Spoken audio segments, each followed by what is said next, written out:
Салем достар. Бүгін сендерге мынандай бір қызықты драконды жасалуын үйретеміз.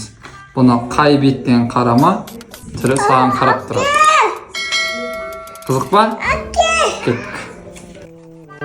Тағы да Google'ға кіріп поискқа дракон Гарнер деп жазсаңыздар, сіздерге көп варианттар шығады. Соны распечатка жасап алып, кесіп, андай жабыстырып, балаларға көрсетсеңіздер, камера арқылы көру керек. Көзбен көрмейді, камерамен жақсы көрінеді. Кәдімгі қарапайым қағаз.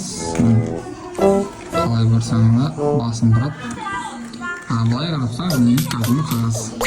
Асты жағын шетке қайрастар, ал бас жағын ішке қайрастар.